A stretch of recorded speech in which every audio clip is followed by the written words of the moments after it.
Hey guys, good morning. So, nag-grocery ako, pumunta ako sa NTUC and bumili ako ng bumili ako ng pakita ko sa inyo, weights. Dito tayo, alagay natin dito and then ipapakita ko din naman ito. Bumili ako ng dalawang Milo, sutanghon, gatas, and egg. Ayan, binili ko guys. And then, kasi, bala ko magluto ng sutanghon. And then, yun, sutanghon. Bala ko kasi magluto. Ako na ang inday. Wait lang. Gutom na ako, guys. And then, ayan. Gutom na po ako. Wait lang. Kuha lang ako ng, ice at saka baso. Wait. Ito na guys, magtagay tayo dito.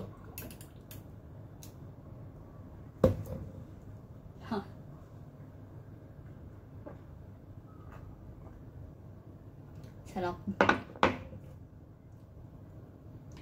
Ayan. So anyway guys, magluluto na ako ng pagkain ko kasi nagugutom na ako. Bala ko sunang kumain sa labas. Kaso naisip ko parang unhealthy na kasi last week public holiday, ang dami kong kinain kasi alam nyo the reason why ang dami kong kinain is because it's not expensive. Biruin nyo yung mga Chinese food, ang dami. I think 1, 2, 3 siomai, pao, I think yung 5 pieces na dishes, $13 lang siya. Tapos, ang daming prutas na mura. And then, meron din yung, bumili din ako ng salmon, western poured na salmon. Sobrang sarap, guys. Ang mura-mura lang din. I think 6 something, ganun. And then, what else? Yung pasta. As in, talagang, ang nagastos ko is $33. Mga ganun. Basta masaya ako kasi, syempre, kapag lumabas ka, dun ka lang nakakakain ng gusto mong pagkain. Kasi naman, hindi ka pwedeng mag-demand ng kung ano-ano sa loob ng bahay ng amo mo, diba? So, nai-enjoy mo na lang yung pagkain sa labas. So, anyway guys, magluto ako ng sutanghon kasi I like sutanghon. And I miss sutanghon. So, anyway guys, yan. Sutanghon tuna. Ito pala yung damit ko, guys. Naka-dress ako. Let's send it today. So, anyway guys, para meron lang din ako may upload. Ayan. Pinakita ko lang kung ano yung mga pinamili ko. At saka, bumili din pala ako ng Kikaw today. It's not expensive. It's only $5. $3 yung eto. It's only, fashion lang naman guys.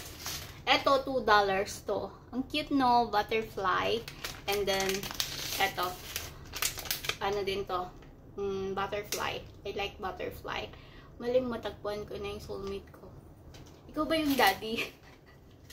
Ayan. Miss na kita, daddy. Ito. Butterfly. Ayan. So, anyway, guys. Ito ko na end ng vlog ko kasi magluluto na ako. And then, mamaya papakita ko sa inyo yung naluto kong pagkain. And then, para meron lang akong may i-upload. Kasi, alam nyo ba, sa isang araw, gumagawa na ako ng 5 videos. Tapos, hinaano ko na para minsanan na lang. Kasi, diba, I'm so busy at work. So, I have no time na Ang cute, diba? Ang cute. Tingnan nyo naman, guys.